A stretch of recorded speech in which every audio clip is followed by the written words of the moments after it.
Hello, I'd like to welcome you to 5532 Rosa Avenue here in the Southampton neighborhood of St. Louis. This is a St. Louis gingerbread and a slightly different one than many that we've seen. One of the things of note in particular is it maintains a lot of its original features, which in many cases have been upgraded over the years, but we get to see the original lights, all the original glass and stained, and other pieces that make this a unique design. Looking at this one, house was built in 1930, and it shows the characteristics of St. Louis gingerbread. And as I pan over to the one next door, you can see one of the things that I talk about where the houses are all different and yet similar.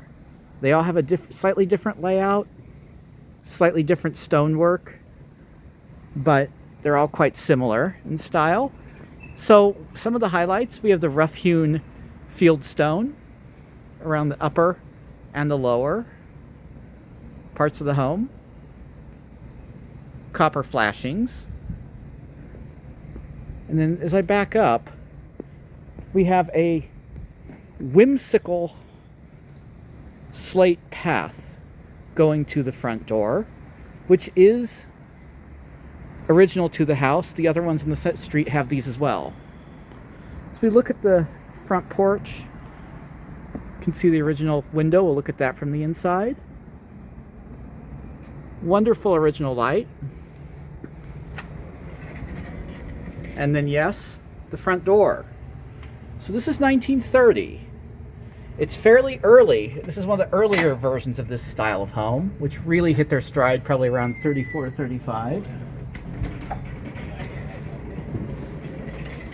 And as a result, it has some of the crossovers still from the bungalow era. But when we look at this, we see the inside of this door. Let me adjust the lighting here. There we go. It still thinks we're outside. And this is a little hard to get, but we have a little stained glass window here, which is really cool to talk to people coming to visit. Have a quarry tile floor,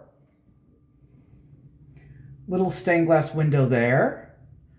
I like how this is coved up into the ceiling with an original 1930 light fixture and a coat closet that has the other one of these little windows in it. This house has so much unpainted wood, it's beautiful. I know a lot of people would paint this, but that would be sacrilege. So this house was built in 1930, and I don't know if it was a custom build for someone or if it was built on speculation and then someone purchased it. But 1930 is about the worst year you could buy a home. When I was looking at because of course for events outside of the home's control, obviously. So I was looking at it in 1932, 1933. Both years it remained for sale with an increasing level of desperation from sadly an owner who it looked like was not able to continue on with their mortgage. And that happened all the time during the Depression. Regardless, it must have sold and been kept up over the years because it's in great condition now. I don't know who designed this interior, but it's not common to have wood paneled walls everywhere.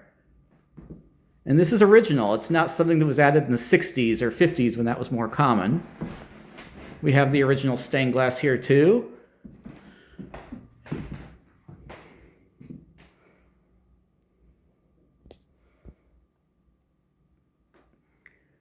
And the whole front window is leaded glass. I want to come and look at one of these light fixtures here. These are original Aldi sconces. They're definitely on the cusp of going from kind of the frou-frou 1920s era to Art Deco. You can see that kind of poking through. There's a multicolored stained glass there. House does have air conditioning, hence those vents. But this fireplace is really unique. I've never seen one like this. It's a very rough stone fireplace and clearly designed to look like it's you know, from a country house somewhere in, I don't know, like it reminds me of like a Hobbit house or something. The way it has these bookcases, which are solid hardwood bookcases with stained glass inset into this rough cave-like stone. This is really cool. We have the same thing on that side, obviously. And then we come into the dining room, and again, the whole room is paneled. Beautiful trim around the ceiling. Looks like the main chandelier has been updated at some point. But all of this original woodwork and the wood floors and everything are just amazing. Here's two more of these light fixtures, these sconces in here. These are off, so we'll be able to see them a little bit better. But really interesting features. I've never seen those before. Underneath this is the radiator. This house is on steam heat, although it has an added air conditioning system that was added later. It does have the original wood windows, and you can look up here and see the chains. Looks like those have been done more recently. Those look like new hardware. They're not all messy and everything like they can be. So I think from here, instead of going to the kitchen, I'm going to go the other way and go upstairs first so that we can see the staircase. We have one of these decorative iron railings, which were coming into fashion here in the 30s. And by the way, if you want the link to some of the articles I found on this house, feel free to leave a comment. I'd be happy to send them through from the newspaper from the Post-Dispatch, St. Louis Post-Dispatch, I was able to pull up on the public library's homepage. Coming upstairs,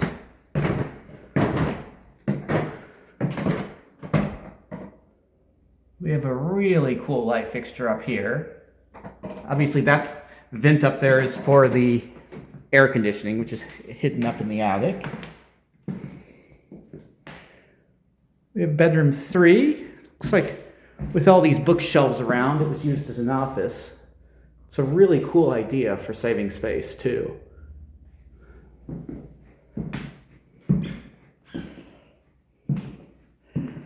Bedroom 2.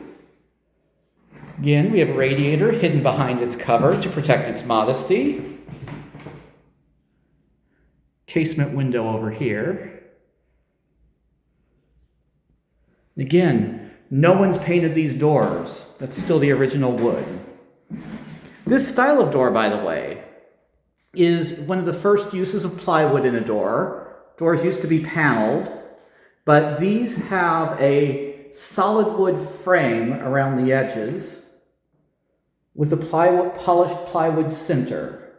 Now, this is before plywood was used for foundations and underneath sheathing. At this time, it was a decorative wood. It was not meant to be used as a hidden away construction material. It was used for decoration, almost like a veneer, if you will. So we have 2 closets in the primary bedroom. This is a really good size here. Again, you can see how it's coved into the roof. Very much, again, this is a storybook cottage. It's gingerbread, but it's kind of has a little bit more of a like I say, it wants to be a Hobbit home. You can see in here we have the other closet. This was something I've seen in a lot of 1920s homes. Cedar closet to protect your woolens and furs. And again, we have the leaded casement windows here. And these are in great condition.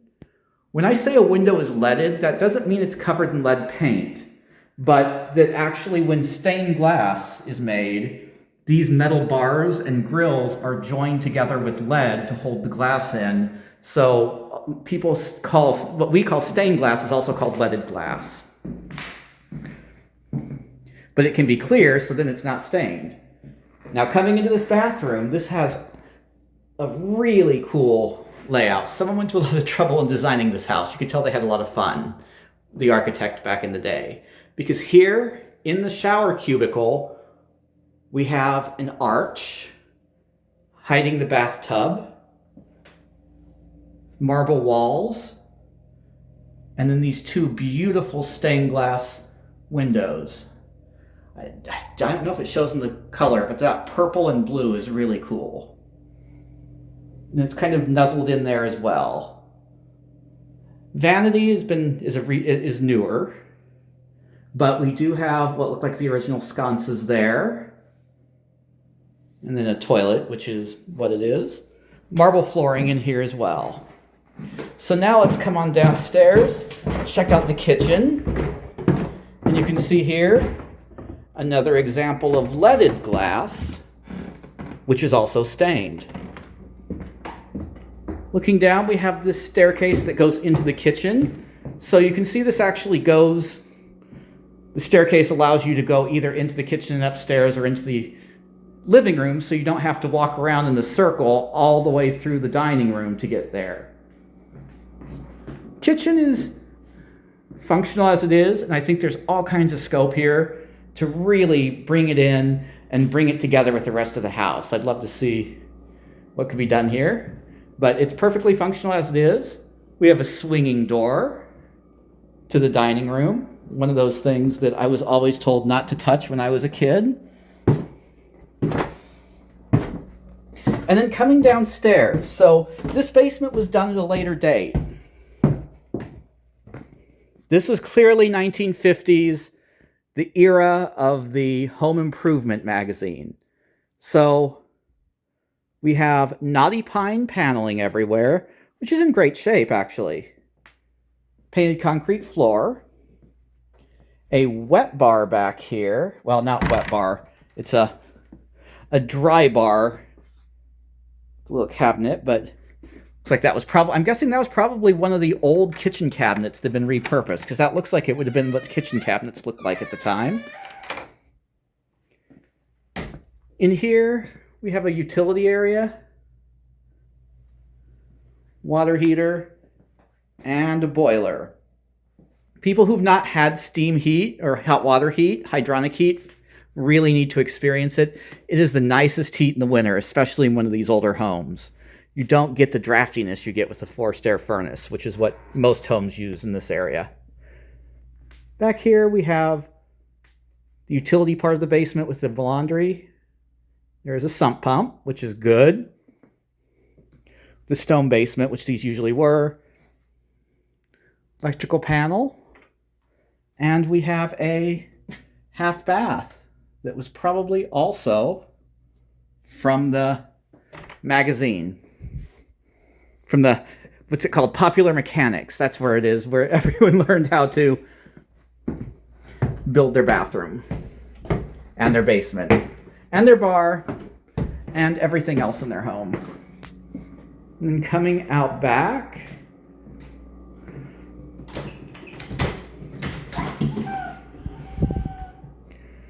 we have a little sunroom. This was done in the 80s or 90s, it looks like.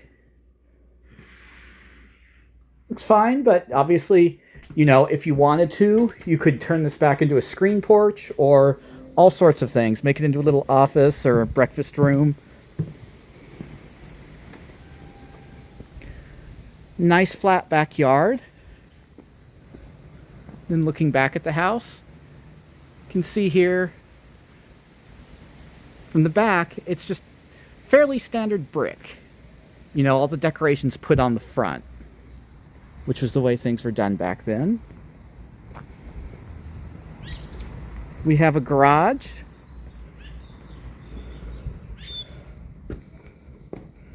Two-car.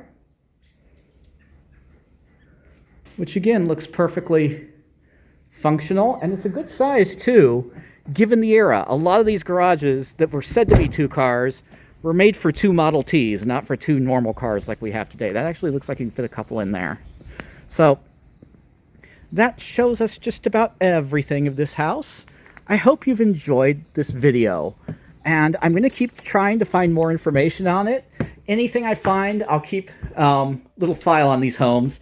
And as I do my research in the library and going through old newspapers, if I find anything cool, I'll post a link on the description. Please make sure to check our other videos that should be loading after this one for other of these storybook gingerbread homes. Thank you very much, and please remember to like and subscribe.